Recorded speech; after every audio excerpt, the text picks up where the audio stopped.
The Gryffindor Quidditch team scored 17 goals for a total of 280 points during their match against Slytherin. How many 10-point and 20-point goals were scored?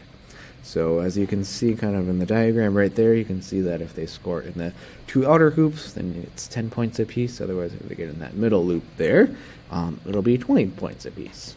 So we don't know exactly the number of shots that went into the 10 points and the number of shots that went into the 20 points. So let's kind of define some variables for that. So let's X be the number of 10-point goals that were scored, and we'll define another variable. Say y is going to be the number of 20-point goals that were scored. And so taking that information then we do know that they scored 17 goals overall. So that does mean then that the number of 10-point goals plus the number of 20-point goals is going to have to equal 17. And then we also know that there was 280 points scored. So taking the number of 10-point shots times 10, and then plus the number of 20-point shots times 20, of course, is going to total up to be 280 total points. And so then using all that information there, then we can now solve. Let's go by substitution, how about? So if we take the first equation, we could maybe isolate y, how about? And so from that, we get y equals 17 minus x.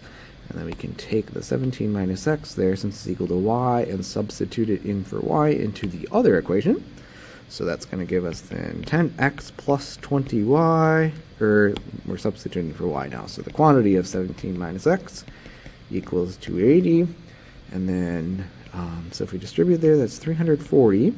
And then 20 minus x, or times minus x, is minus 20x, which will combine with 10x. So we'll have minus 10x on that side, equals 280. And then if we subtract 340, we'll have negative 60 equals negative 10x, and divide both sides by negative 10. We get an answer of positive 6 there for x. So that should mean then that 6 would be the number of 10-point goals. So if we got x to be 6, then if we put in a 6 right there, then y would have to be the number 11 to add up to 17 total goals scored. So x should be 6, and then y should be 11. So if you plug that into that just to check, 10 points times 6 plus 20 points times 11 gives you 60 plus 220, and that does equal 280 points total.